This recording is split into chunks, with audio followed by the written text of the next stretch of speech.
Morning to all of you. You are welcome to CR international online study system.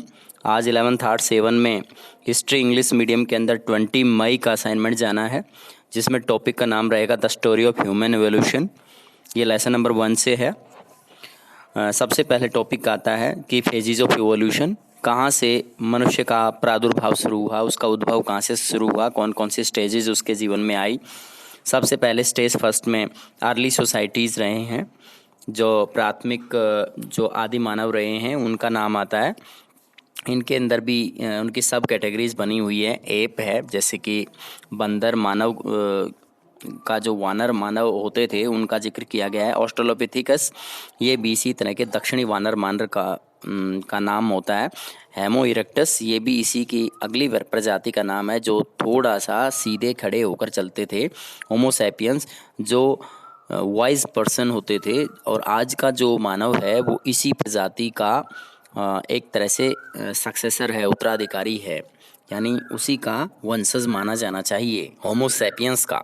Stage second में Hunter gatherers society आती हैं, जो शिकार संग्राहक समाज होता है, उसका जिक्र यहाँ पे किया गया है। तो ये सोसाइटी आज भी होती हैं, जैसे मॉडर्न ह्यूमंस होते हैं और हंटर गैदरर्स होते हैं। तो मॉडर्न ह्यूमंस के अंदर इस तरह की हंटर गैदरर वाली इस तरह की एक्टिविटीज़ से वो जुड़ा हुआ अपने आप को नहीं पाते हैं। वो खुद अपनी उत्पादन क्रियाएं करते हैं और विभिन्न तरह की आर्थिक गतिविधियों से अपने आप को जोड़ के रखते हैं। लेकिन हंटर गैदरर्स ने अपने जीवन के अंदर, अपने स्तर के अंदर कोई सुधार नहीं किया है।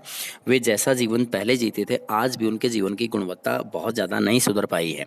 इसके बाद इसमें टॉपिक सेकंड है प्लेसेस ऑफ इवोल्यूशन, कहाँ कहाँ पर और किस अवधि के अंदर मनुष्य का उद्भव हुआ। सबसे पहले इथोपिया के अंदर 1,95,000 साल से 1,60,000 वर्ष पहले इथोपिया के अंदर मनुष्य का उद्भव माना जाता है, जो इन सब अवधियों में सबसे पहले का है। उसके बाद साउथ अफ्रीका में 1,20,000 से 50,000 साल पहले, मोरक्को में 17,000 से 50,000 साल पहले, इजराइल के अंदर 1,00,000 से 80,000 साल पहले, ऑस्ट्रेलिया के अंदर 45,000 से 35,000 साल पहले, बोर्नियो के अंदर 40,000 साल पहले और फ्रांस के अंदर 35,000 साल पहले के अवशेष प्राप्त हुए हैं।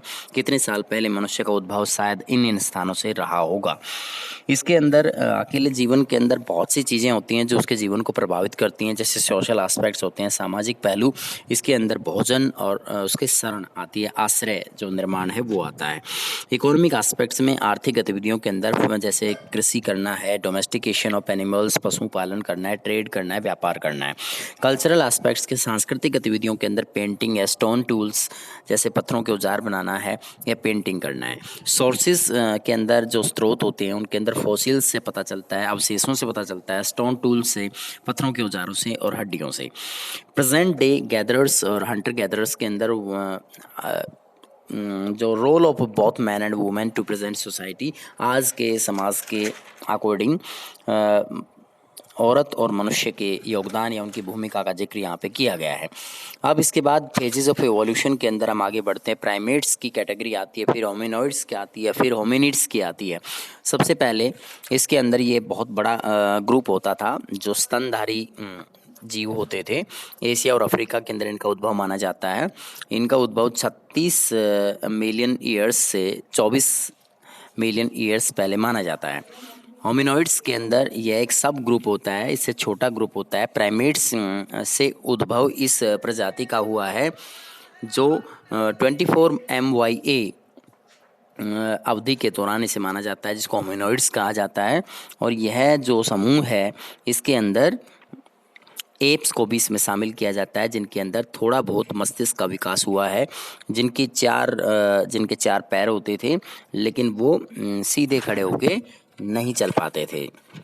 होमिनिड्स, इसमें इस बात के प्रमाण हमें मिलते हैं कि इनका उद्भव 5.6 MYA अवधि के दौरान देखा गया है। ये अफ्रीका से इसके अवशेष प्राप्त हुए हैं।